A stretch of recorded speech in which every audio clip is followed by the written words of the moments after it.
CooperCastile is a YouTuber that mostly covers Sonic related video games. However, that is not how I got to know about him. The way I found out about this guy was with his video about an Ed, Edd and Eddy video game for the Nintendo GameCube.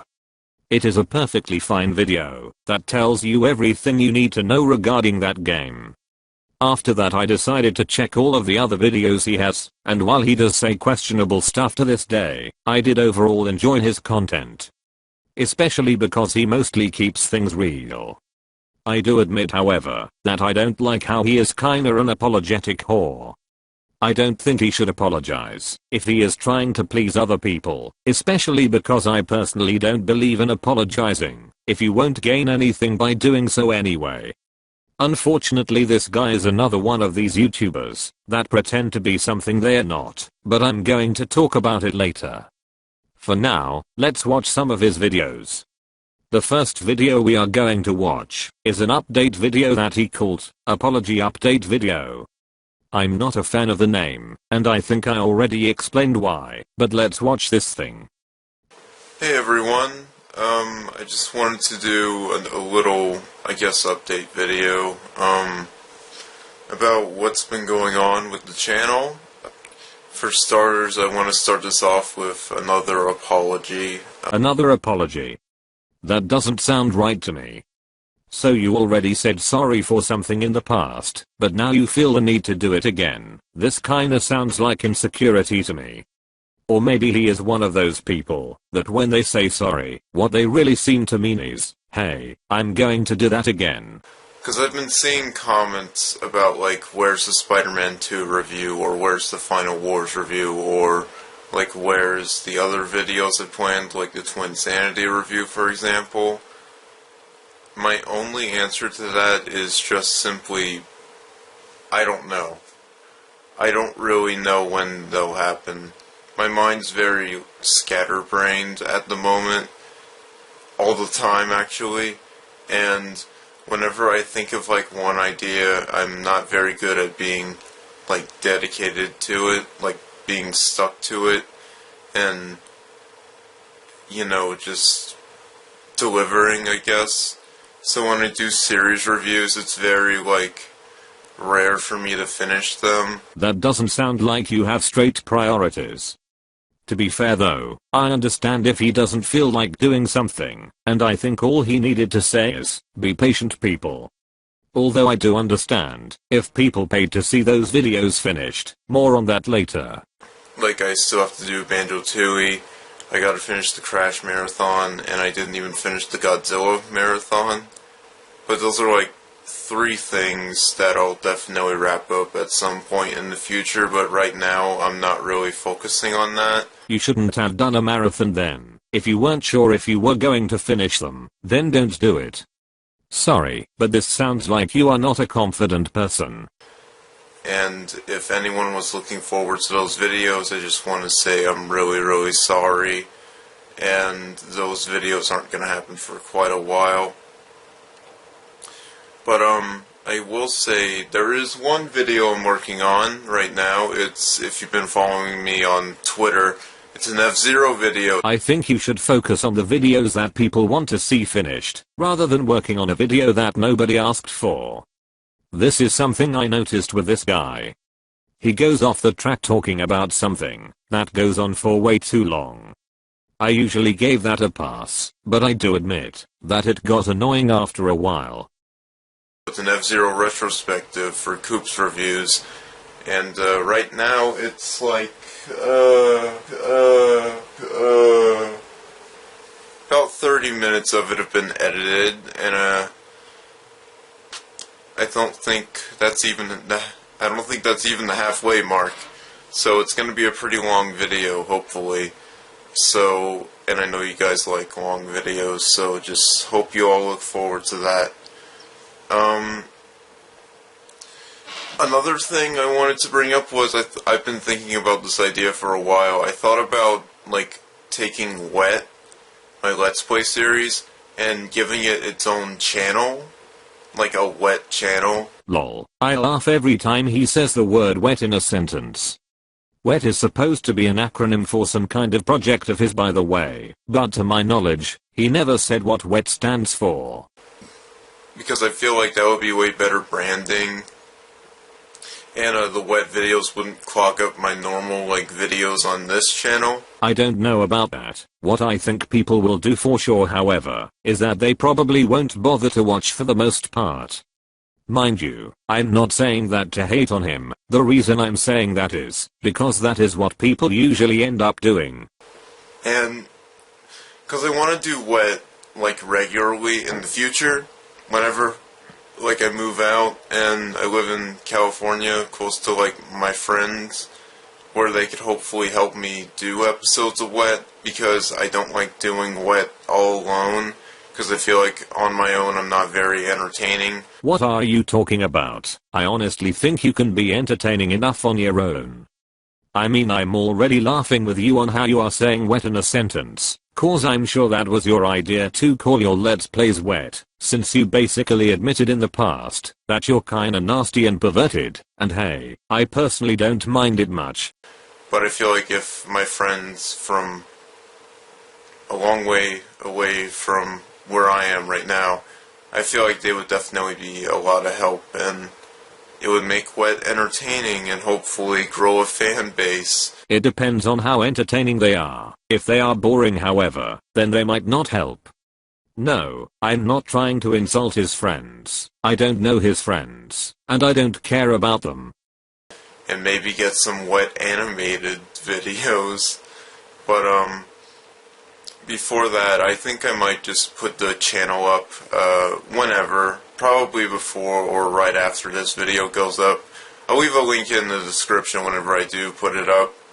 But, I might move all my WET videos I have on this channel over to that channel, including the Sonic Forces Let's Play, so you guys can go watch it there instead of it being unlisted here. And,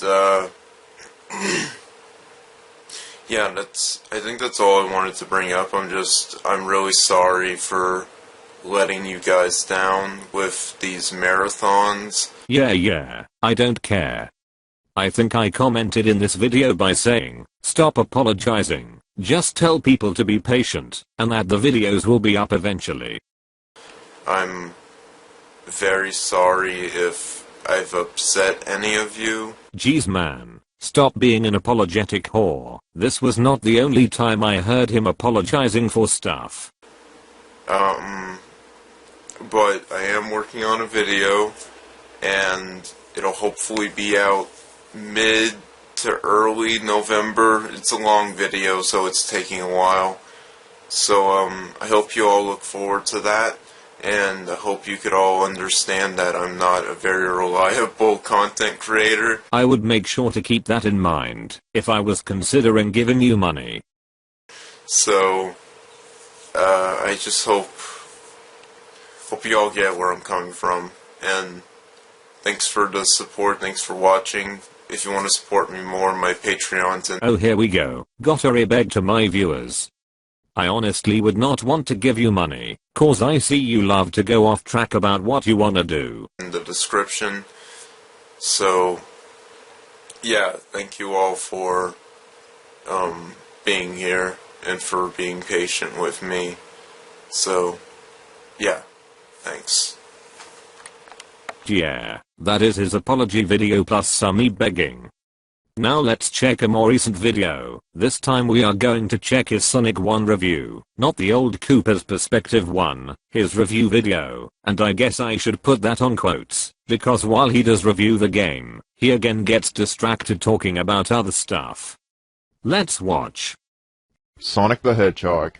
Yep. Words can't really describe just how big of an impact that this famous video game character has had on pop culture and whatnot. So I'm just gonna get this review started. I got a lot of shit to talk about. The creation of Sonic came about when Sega was looking to create a mascot of their own in order to compete with Nintendo's Super Mario. Initially, Alex Kidd was supposed to be their mascot, but his games just weren't performing as well as they hoped. So, once the new 16-bit Sega Mega Drive/Genesis hit the market, Sega formed an internal team to help create a mascot for the company. This led to several artists trying to come up with an appealing design for the mascot. mascot. One of these artists just so happened to be Natsu Oshima, an artist who previously did work for the Phantasy Star series on the Sega Master System. I'm gonna skip the bit here, because he says a bunch of stuff regarding games that I know he doesn't give a shit about. I just want to say, I love these two. They're so cute. I love the That idea sounded they're just kinda two best gay, friends but making video whatever. games together. Nice It's blurry so borders, wholesome by to the think way. about. He The clearly story doesn't shows that know the how to original avoid concept of Sonic blurriness came on from Yuji Naka pixelated playing graphics level for a 1-1 of recording. Super Mario over and over again to see how fast he could beat the level. The main reason why Yuji Naka landed on this idea was actually because he grew up being transfixed on fast-paced cars like Ferraris and whatnot. I like fast things, and I thought it would be a nice idea to create a game where the more skilled you become, the faster you complete the stage. Well, unfortunately, Japanese players didn't quite like the idea.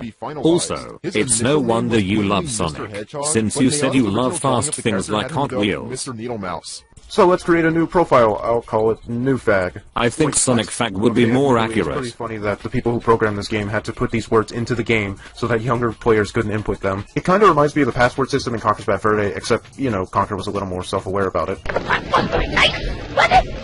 Masterpiece. Okay, let's try F the police. Damn it. F the police? Motherfucker! F the police. Fuck it, let's go. I hope he's just joking with that, because while I don't like having to deal with the police, I do understand that they are just doing their job, and that they're not the ones that created the rules. This does make me kinda wonder if Coop is a fan of the channel News Now Patrick, cause that channel is basically about some dumb fucks trying to pick on cops while singing things like, Happy Fuck the Cops Day. And apparently they got some success out of doing that nonsense. But we are getting too off track, aren't we? So let's just get back to Koopa Poop's Sonic video. Now, what exactly do these games have to do with Hot Wheels?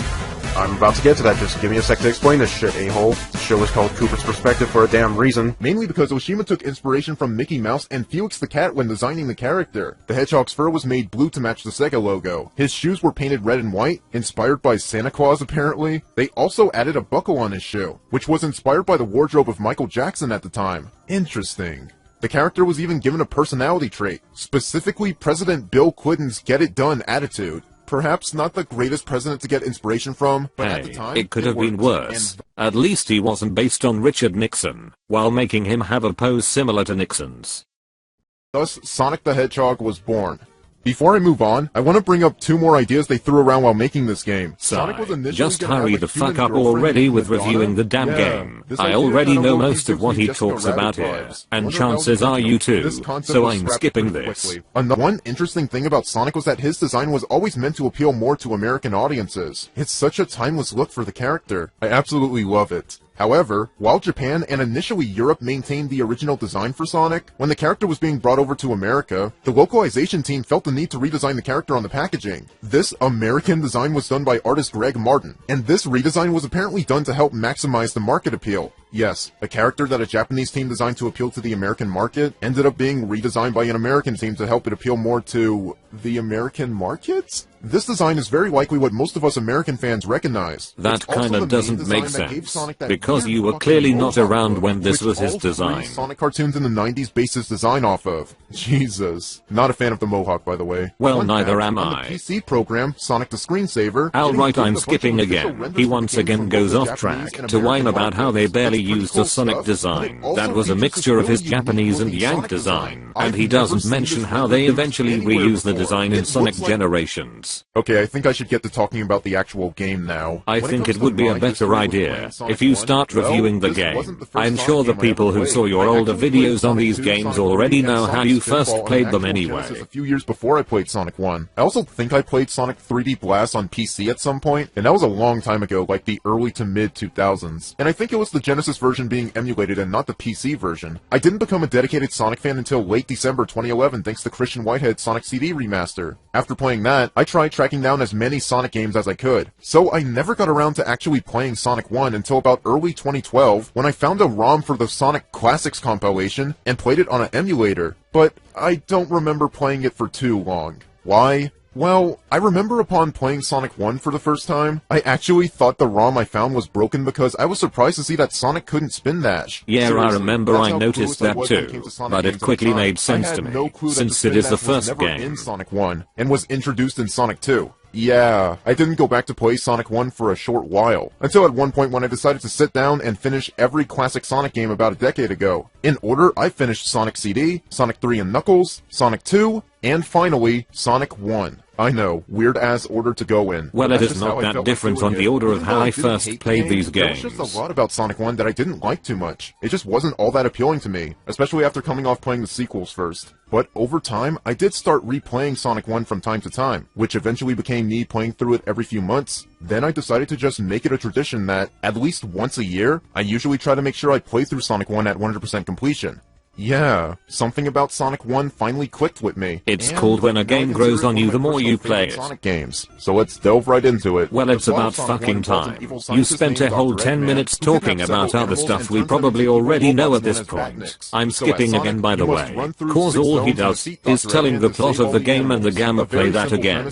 Chances are it's something you already know about. If you can recall, Yuji Naka's original idea for the game was for Sonic to be a much faster and more skilled Mario. I don't consider not being able to swim or shoot projectiles a better Mario. But it's very clearly limited. This was because Sonic Team originally had the game running much faster early in development, but apparently several beta testers found the game nauseating to play and hard to keep track of. So Sonic Team was forced to put a speed cap on Sonic so he wouldn't run too fast. So yeah, Sonic isn't necessarily that fast in the first game, but that doesn't mean the game isn't fun to play. Sonic doesn't just have his fast speed. He's also got his ability to turn into a ball and roll around. In most of the levels, Sonic's mobility is incredibly good. Controls are super responsive, and I love rolling into enemies. I don't like how if you jump while going forward against a wall, Sonic doesn't turn into a ball. Most of these Sonic YouTubers never mention stuff like that. I guess it is because it may not be a big deal, but it is worth pointing out, to show the controls are not 100% flawless. Here's footage in case you don't know what the fuck I'm talking about.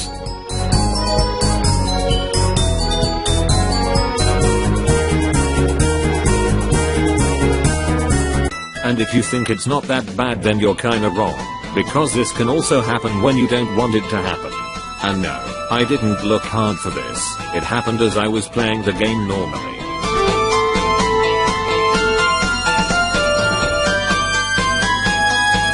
Wait, is that what the YouTube god Cybershell said? It's possible after the very last hit on the final boss, to hit him again as he's going back down into the ground. It's tough to do, the timing has to be very precise, but if you can do this, it confuses the game and his health underflows, meaning he now requires 255 hits to kill. And of course, this is totally impossible to achieve within the 10-minute time limit, so you're basically totally fucked. Yes, it's just like the YouTube god said, I can't believe it. It's funny because I wasn't even trying to trigger that, I just wanted footage, to get my point across about the controls.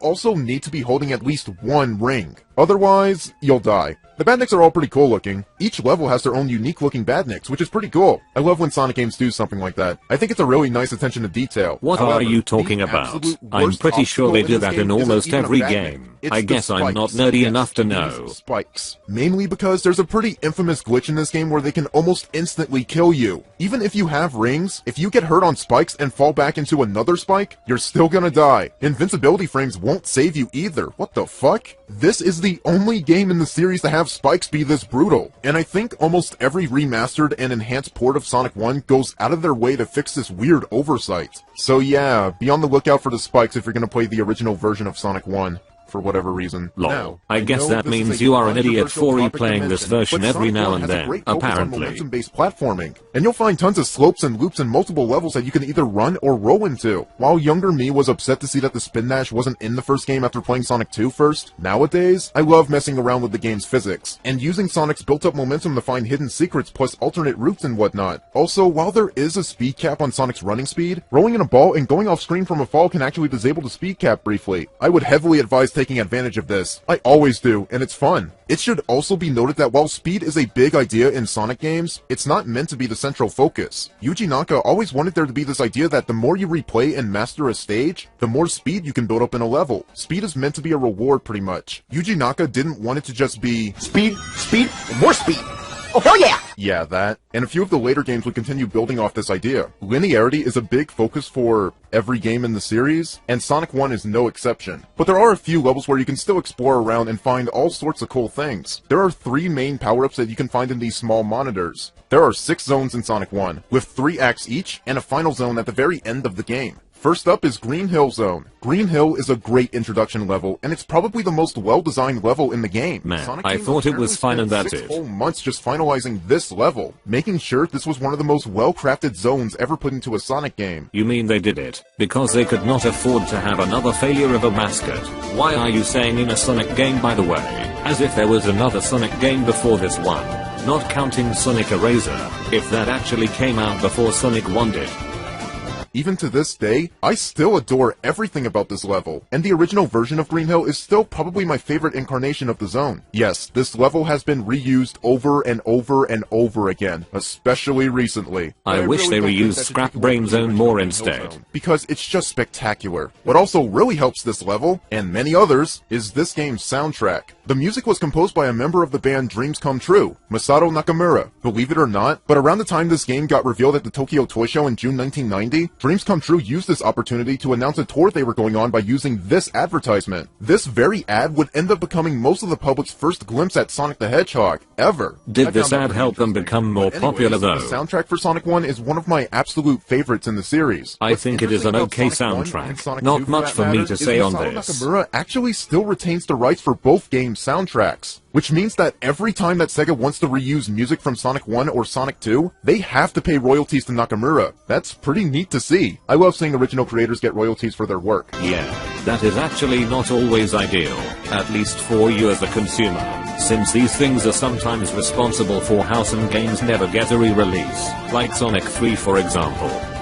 I'm not saying they shouldn't pay anything to the owners, but at the same time, that does make things more complicated.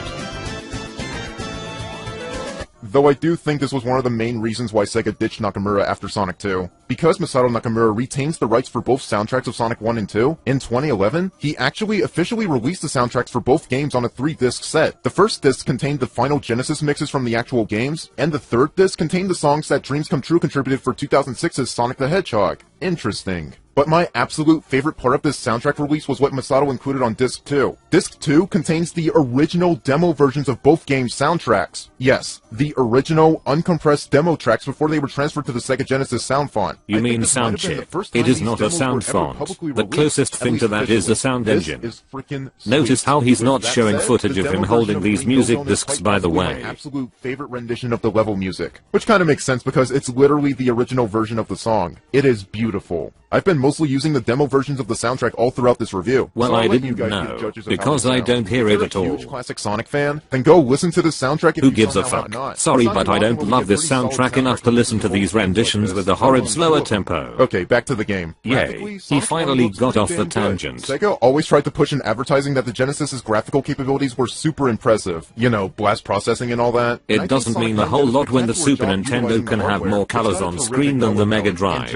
It also has a high-resolution mode. Looping back to Green Hill Zone, here's an interesting factoid that you may or may not know about. If you play this game on an actual Genesis... Going off track again about stuff that it is not relevant as a review. Didn't you basically say earlier that we shouldn't play the original version of the game anyway? Next. Okay, back to the levels. Next up is Marble Zone. I feel this level gets a bad rep. It's much slower than Green Hill Zone, and usually requires waiting around for platforms and such, which may kill the pace for a lot of people. I think the level is okay, but this mainly comes from replaying it over and over again. I love finding all the different routes in the level. I can't be bothered with that on games nowadays most of the time. Also, this level is purple.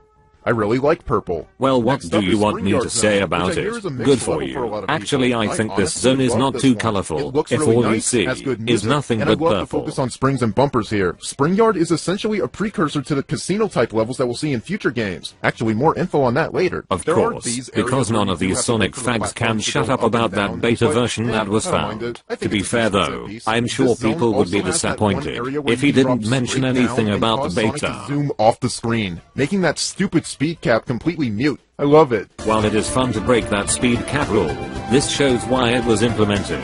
Because Sonic can go off screen, and the devs probably thought that could cause problems.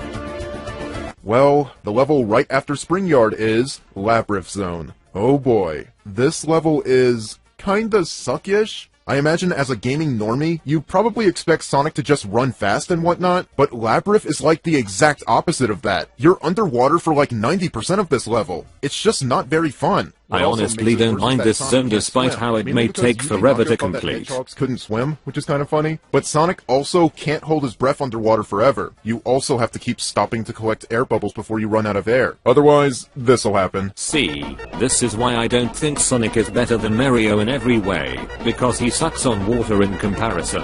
I'm skipping a bit of this part where he shows another thing you probably already know. Why is the drowning music so terrifying? I envy all the nightmares this music must have given kids who grew up playing these games. I didn't find it terrifying when I was a kid. Do you really think every kid is a pussy like you? Maybe they are punks, but maybe not pussies. So bravo, Mr. Masato. Wait, I just realized something. If Nakamura was the one who composed the original drowning music, and Sega has been reusing it in almost every Sonic game since, does that mean Sega has to always pay Masato royalties when they want to use the drowning music? God, I sure hope so. A person in the comments section corrected him regarding this, since he couldn't be bothered to look it up himself. Why do you care so much about if this guy gets paid or not, by the way?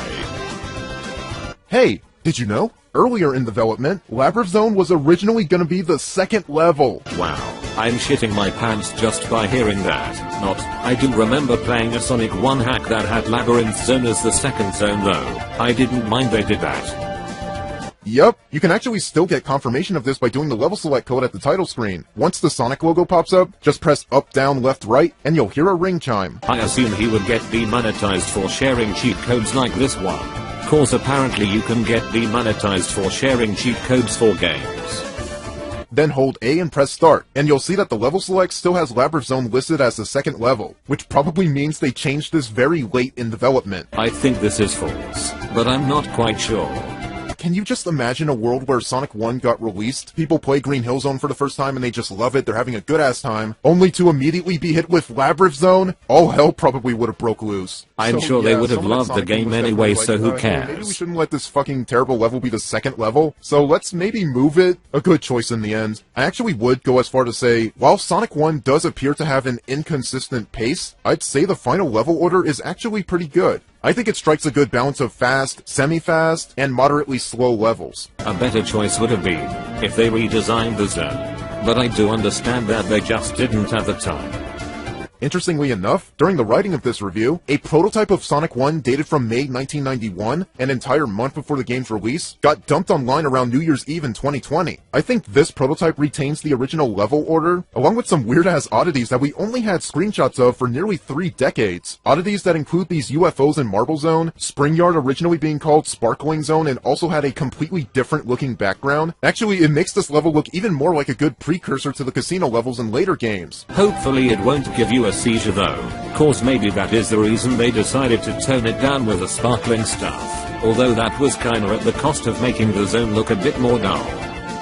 Another weird thing is how the last level is called Clockwork Zone, but art for the letter W doesn't exist in the game's code, so the game just calls it Clockwork Zone. This build also has Sonic's victory pose, which activates when he passes a signpost, which was cut out the final game, and it still looks kinda unfinished. Apart from that, I really love this victory pose sprite. He looks cute, and I do like how Mania reincorporated it. Another thing I really like are these cave backgrounds in Labyrinth. I wish they were in the final game. They look rad as hell. Well, I do agree on that. It gives this zone more depth. It also reminds me of Tidal Tempest Zone from Sonic CD. The background does look a bit too static though, so I think they should have tried to add some animation to it, but I guess that would have been complicated to do, while using the water layer. Maybe that is why there is no water on this earlier version of the zone. Yeah, I didn't know where else to shove all this info into the review. Then why didn't you just move on while saving the fun trivia fact stuff for later? The next level is Starlight Zone. I adore this level. It is most definitely my favorite level in the game. If not, at least tied with Green Hill Zone. I love the nighttime aesthetic, I love the green textures, I love the loop-de-loops. This level's really great, showing off the speed capping disabled by rolling, and the music. It's probably my favorite level music in the game. Yes, I think it's slightly better than Green Hill, but both are still incredible. I probably prefer the Starlight Zone music over Green Hill. The demo version on the soundtrack is beautiful too. I'm pretty sure I cried when I first heard it. Lol. Yeah, I think I can confirm now that this guy's too emotional. While it is nice to be honest, this is also kinda pathetic to hear. He had been voicing this character for 10 years by this point, but I'm sure that this is more the voice director's fault rather than Tom's. It really does take a good voice director to get the same consistently perfect voice from an actor over a long span of time. Unless you're Ryan Drummond as Sonic, then you're just always perfect. Oh yeah! This is happening! Well, one thing's for sure, we stumbled into a very strange place. So, Tails, you want to split this with me? Please? That's what true friends would do. Thank you, Sonic. And they all ate chili dogs, and they lived happily ever after. Yay! And scene. I love him. Oh silly me, I should stop going off track like this. Clearly I'm such a hypocritical hater that just wants to hate on this guy. Well no, cause I at least own up to what I do. And the reason I'm not using clips that make him look decent is because that is not relevant for this video. Besides, he doesn't deserve that from me anyway, but I'll get to that later. Starlight is just one of those gaming levels that just makes me smile when I play it. It's like my serotonin Sonic level. It also prepares me for the worst in the next level, Scrap Brain Zone. The last actual level in the game, and it's easily the most difficult and frustrating for first-time players. There's badniks everywhere, dangerous obstacles on the floors, walls, and even ceilings aren't safe to jump into. This zone really tests your skills up to this point of the game. No shit, Sherlock. It's just a gray labyrinth zone. What the hell? Also, make sure you use the shortcut at the beginning. No, thank you. This level from like 4 to 5 minutes to just 30 seconds if you're good enough. Amazing time save. But I thought you loved exploring the levels. I usually don't use the shortcut, because I like a decent challenge.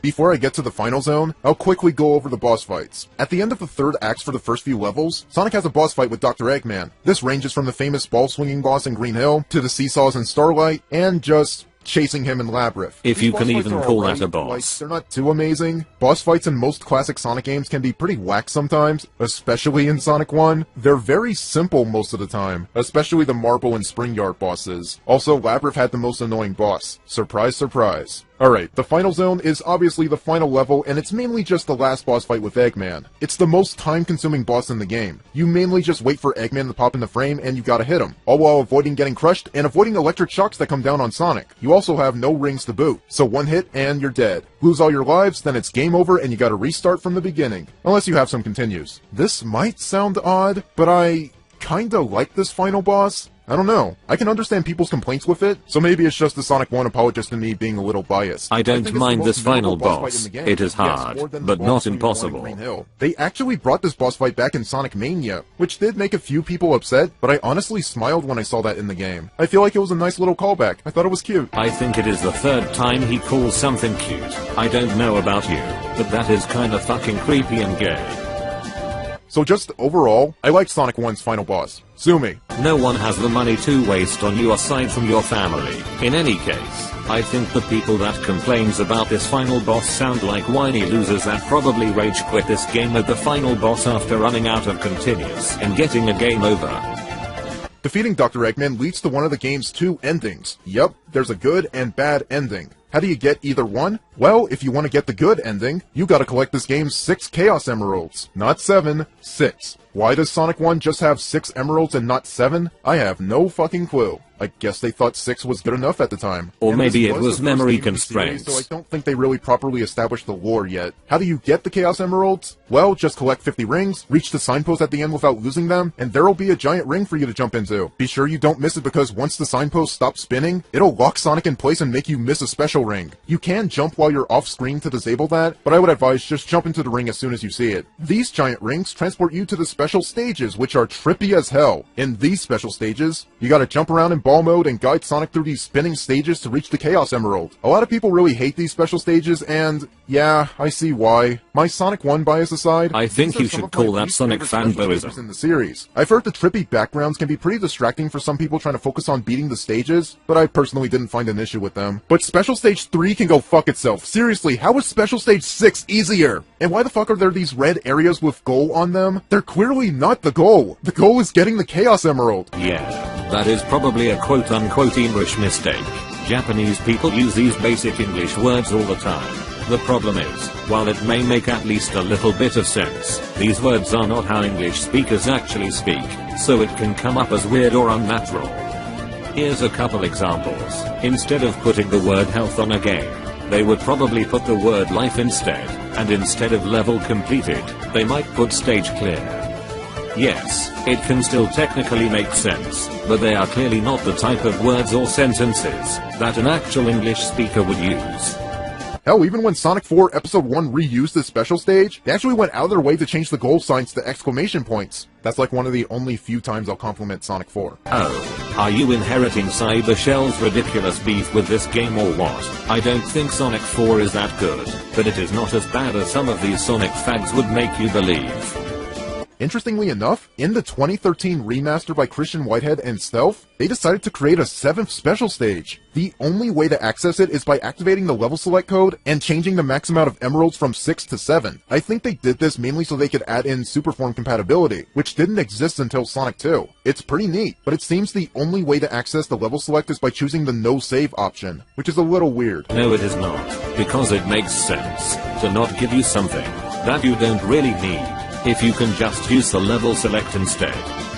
But I'll get to talking about this port later. Hooray. Anyways, He didn't go too off emeralds track will this grant you time. The good ending. The good ending shows Sonic using the Chaos Emeralds to restore wildlife and grow more plants. Then Sonic does his iconic pose and smile as the credits roll. The game ends with Eggman angrily stomping on the end card, which is pretty funny. Yeah, he is like, fuck your good ending. Isn't too different. Instead of using the emeralds, Sonic just stops in his tracks, makes a smug look at the camera, and does his usual pose and whatnot. Here's Then another after thing the I credits, noticed, we he see says, Eggman and deploying all whatnot, the almost a lot emeralds in this again, video. complete with the game That's telling what you to say try when you don't again. know how to 4 finish years a ago, I sentence. would've found So this that is pretty probably the fun. I reason had to he wait for keeps the whole game saying, again and just to get whatnot. the Chaos Emeralds, but nowadays, yeah, sure, I do this every few months. I say don't the original bother. Sonic If the you are Hedgehog going is to quite bother, then do honestly it with the one of my mobile personal favorite port. Sonic games. This It's also not my sounds that you absolute don't have favorite, good but I still think priorities this in game has a lot of life. good If you qualities to it that basically make it think stand on playing its a own video pretty well. game once I a like the year is graphics, I love the important. music, This I is enjoy one of the most reasons levels I for their call these variety in guys terms of Sonic level layout, fags. pacing, and difficulty. And I just overall love this game's whole personality and importance for the series as a whole. Without Sonic 1, we wouldn't have a Sonic 2 CD3. Yay, more positive babbling. I'm skipping this too. This is just generic commentary shit to me at this point. This game really deserves more love these days. So Lol, please you go and your play the gay-ass original Sonic the fanboyism. Hedgehog. There is many games or things in general that deserve more love than this fucking game if you ask me. No, I don't hate the game. It's just that I would not go as far as saying it deserves more love. If that was the case, then this game would not have the amount of ports it has.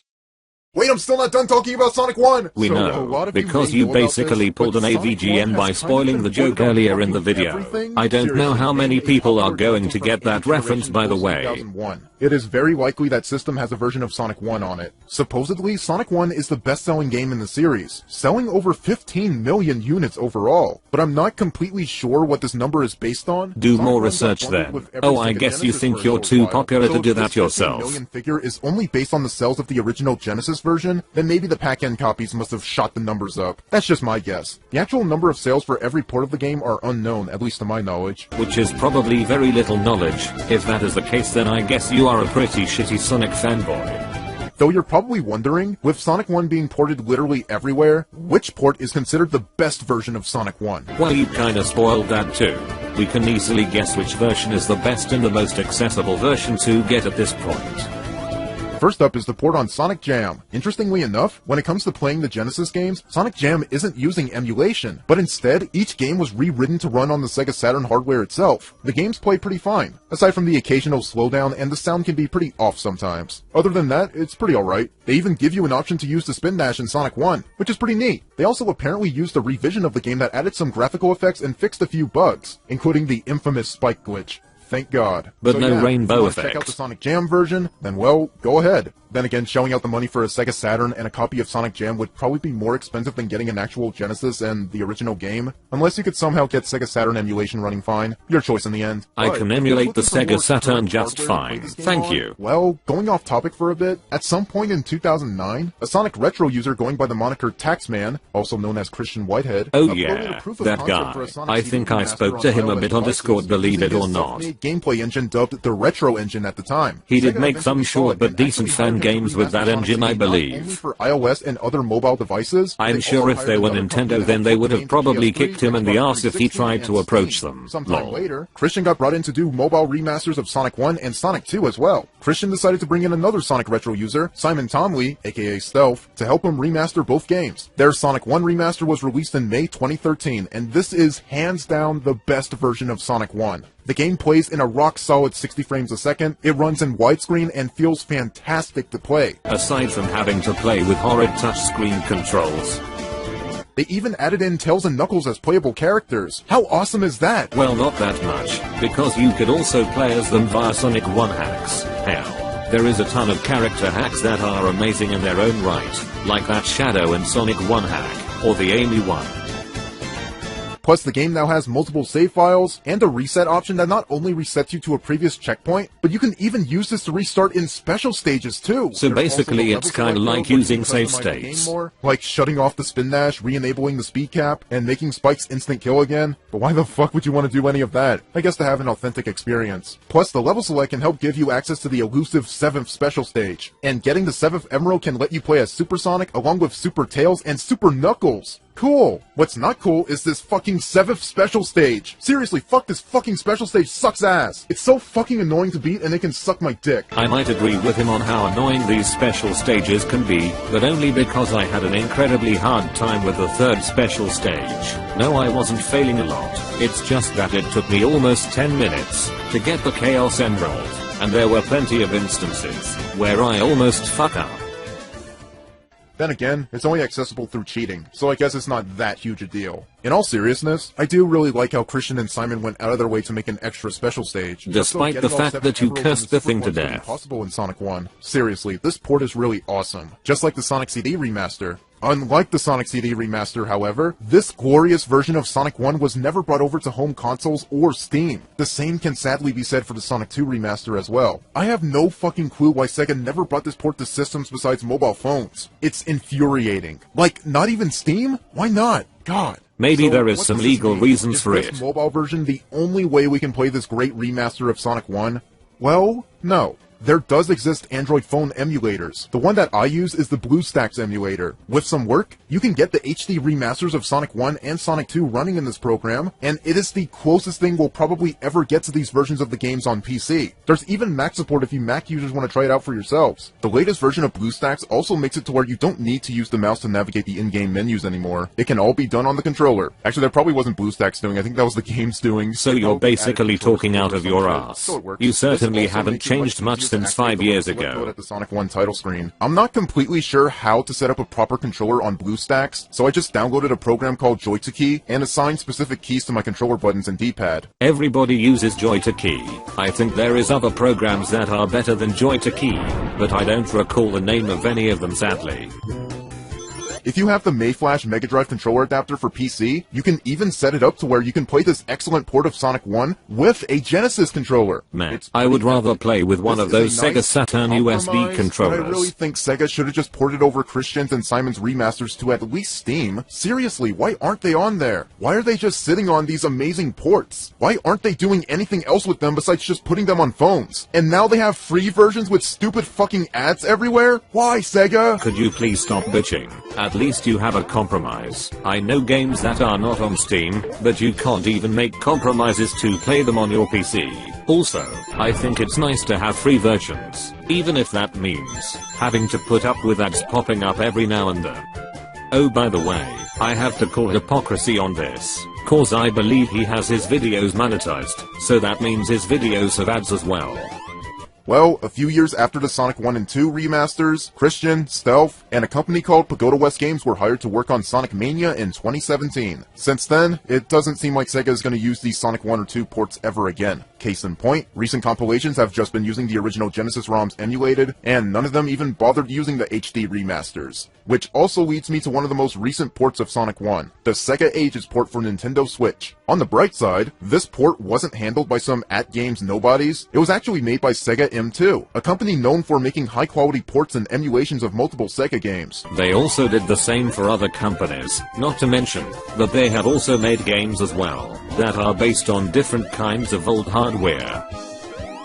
Their port of Sonic 1 was released in September 2018. This port includes an option for the spin dash, a time attack, a score attack, and you can even enable the drop dash from Sonic Mania, which might be the best part of this port. even though the programming for it is a bit weird. But hey, that's what happens when you just mod the ROM and not bother remaking it from the ground up like Christian and Simon did. The Sega Ages version of Sonic 1 is a solid port, and I do recommend it for anyone who has a Nintendo Switch, but I don't really see why it was made. No offense to Sega Ages, it's a pretty cool service, but why did Sega even bother having a different company make this new version of Sonic 1 when they could have just had them port the remaster from iOS and Android? I mean, sure, the remasters didn't have to drop Dash, but I'm sure Christian and Simon would have put that in, without a doubt. I might just be a bit salty. No, you're just being a bit bitchy and repetitive, that's all. Mobile devices. I guess for now, the Sega Ages port is definitely the second best version of Sonic 1, so I guess check it out if you want to. If anything, I do really love when emulated ports have the pixel perfect option for video display. I love that shit. So, the mobile remaster and the Ages ports are the two best versions of Sonic 1 you guys can check out.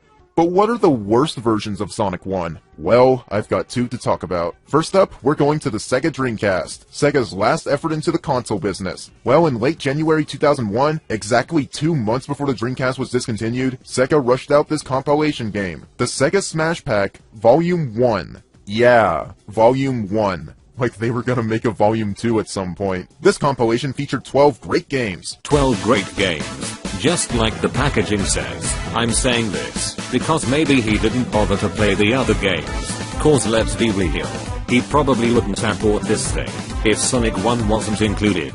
And one of them was Sonic the Hedgehog 1. All the games on this port are emulated, and unfortunately, the emulation is super piss poor. Seriously, the games run like ass, and the sound, God, it's awful. Have a listen. No thanks. We all know how this game should look like and sound like at this point. So let's just listen to this Dreamcast port. And spoiler, I already knew it sounded bad before watching his video.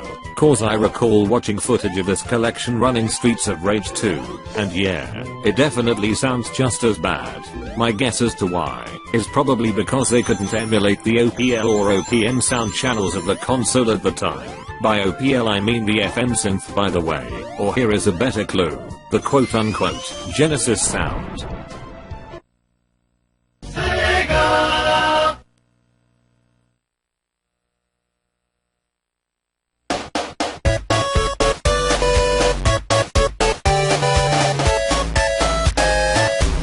Yeah, it's pretty bad. How did they fuck up the emulation so badly? They got the game running right on Sonic Jam, which was on the Saturn, and was also released 4 years earlier. That is probably because, just like you said earlier, it is not emulated, and there is also the fact that the Saturn version handles the music via recording files. It is especially more obvious when you see how when you get the speed up shoes power up, the game plays a recording of the sped up version of the level song from the very beginning. You might also be able to notice it by just waiting on the level for a good while, and then hear how the music fades out.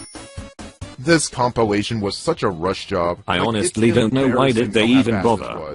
Well, the Sega Smash Pack port is not the only infamously bad version of Sonic 1. You all know what I'm about to bring up. First off, 2006 was a rough year for the Hedgehog. While it was the 15th anniversary of the series, it just wasn't the best time. More specifically, the worst happened on November 14th, 2006, or as most Sonic fans remember this day as, the Apocalypse. I was expecting a more creative name. Issues to talk about, that game's not the point of this video. On the exact same day Sonic 2006 was released, Sonic 1 received the port on the Game Boy Advance, dubbed Sonic the Hedgehog Genesis. This version of Sonic 1 is widely considered to be one of the worst Sonic games ever released. What in the fuck happened here? Screen crunch to the max, slowdown is a constant issue, weird fucking bugs and glitches throughout, and the music! Oh God, what the hell happened? The GBA sound font isn't perfect? Again with calling it a sound font. Well, for the GBA, that might be kinda right. But it's capable of sounding better than this.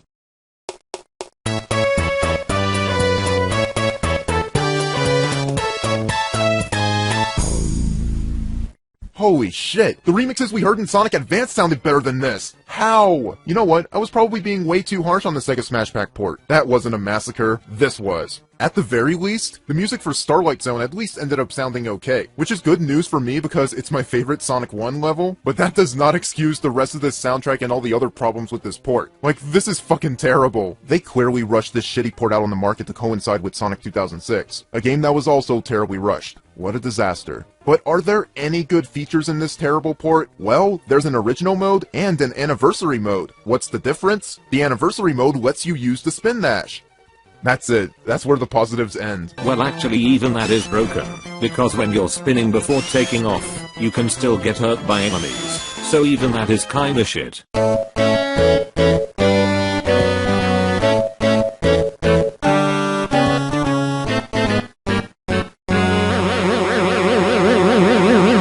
As a huge Sonic 1 fan myself, this port is fucking abysmal. It's almost insulting to play. Yeah, we already know this port is shit, yet you own this thing. I guess it was as cheap as getting a copy of the Batman Forever game.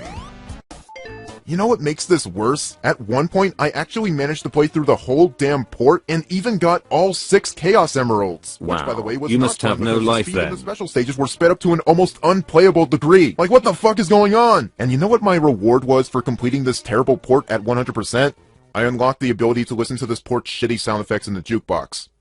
Yeah, fuck Sonic Genesis. Honestly, you want a decent handheld port of Sonic 1 that's obviously not the HD remaster? Then you're better off getting the Genesis collection on PSP, which actually released in the same year as Sonic Genesis. I think the sound on that collection is not 100% good, but it is definitely better than what you get on the Sega Smash Pack compilation. 3DS? Get the Sonic 1 port on that one. It even has the spin dash. Wow, that's pretty sweet. So, what? Was it just not possible for Sonic 1 to have been ported to the GBA properly? Well, apparently the gameplay engine for this port was a similar one that was used for the Advance games. And the reason why the game runs so poorly is because the Advance engine wasn't built to load as many assets as that of a Genesis game. So the port suffers from constant slowdown as a result, so now it's a fucking headache to play through. Wanna know something really funny? In 2008, a fan went out of their way to make a proof of concept version of Sonic 1, which ports over the game in perfectly playable condition. Yes, it's called Sonic the Hedgehog GBA, and it plays amazingly well. There is screen crunch as expected, but apart from that, this proof of concept shows that it was absolutely 100% possible for Sonic 1 to be ported to the GBA just fine. Even the music sounds pretty decent, how the fuck? This is nothing,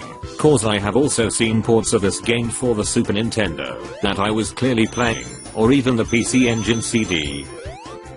This version only includes the first 3 acts of Green Hill Zone and 2 special stages. Yeah, again, it's just a proof of concept, not the whole thing. It is too bad that it is not the whole thing, although there is codes that show other zones from the game, like Labyrinth Zone and Marble Zone, but they are mostly incomplete. I actually remember I was making a mock-up image of how the game would look like if the sprites and backgrounds were scaled down. Have a quick look.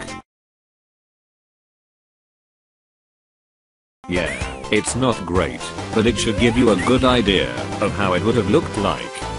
The person who made this did an amazing job with this. They even went as far to add in the ability to play as both Tails and Knuckles, who both have their abilities from Sonic 3 and Knuckles ported over too. What the fuck? How the fuck? What the fuck? How the fuck? So who exactly made this great proof of concept? The title screen already told us who made it. When I played this GBA demo, it was the second time I saw the name Stealth in a Sonic hack or homebrew, since I previously played Stealth's Knuckles in Sonic 1 hack. I tip my hat to you, Simon, along with Christian Whitehead and the rest of the team that worked on Sonic Mania. Keep up the good work, boys.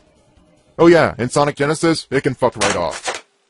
And that was pretty much all of Sonic 1 that I have to talk about. I fucking love this game a lot, you guys. It feels bizarre to think that I've only been playing this game for about a decade, and it's become one of my personal favorites. This game, along with many other Sonic games, just helped me get through some tough times. In case you don't know, what he meant by that is that around 2011 he actually had plans of committing suicide. Yeah, I know, that's crazy to hear. I'm just glad that he didn't take the coward way out of life in the end. As much as I may not like how he behaves, at least I can give him that. At least he didn't left everything behind, including his family of course, because the thing is, no matter how much I may dislike someone, I would never wish something bad happening to them, or their loved ones. I'll always have a big soft spot for the original Sonic the Hedgehog. I love it. Though if you sat through this whole review, then you probably understand that clearly. I should probably end this review before I ramble on more about Sonic 1. Yeah, because this video was already becoming 1 hour long. but I guess if there's one last piece of trivia I can mention for this game is, Let me guess. You're gonna mention that error on the title screen.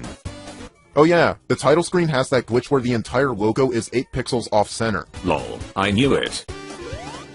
Here's a comparison. I know, what a completely irredeemable flaw. Makes the entire game unplayable. You let us down, Sonic Team. You let us down.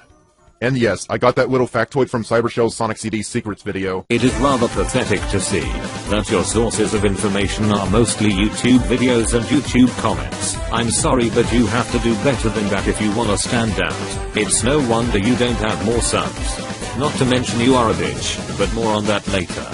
I'm guessing Cybershell would say that you should be ashamed of yourself for this video, and how some things are half-assed, and how you clearly can't do research for shit. Figured I'd include it because it's a funny meme, and maybe it blew the minds of the 2 people watching who probably didn't know about this. Also, welcome back, Cybershell. If you're watching for some reason, your new content's been dope. Go check out his channel if you guys have not. He's pretty epic. Yeah man, it's good dope for Sonic fags. Lol. In all seriousness though, his content is fine overall. I don't know why he doesn't have as many subs as before though, putting how he was nowhere to be found months ago aside. Thanks for watching. Of course he has to end the video by showing how much of an e-beggar he is, and showing the names of the nobodies that gave him money, but yeah, that's his video.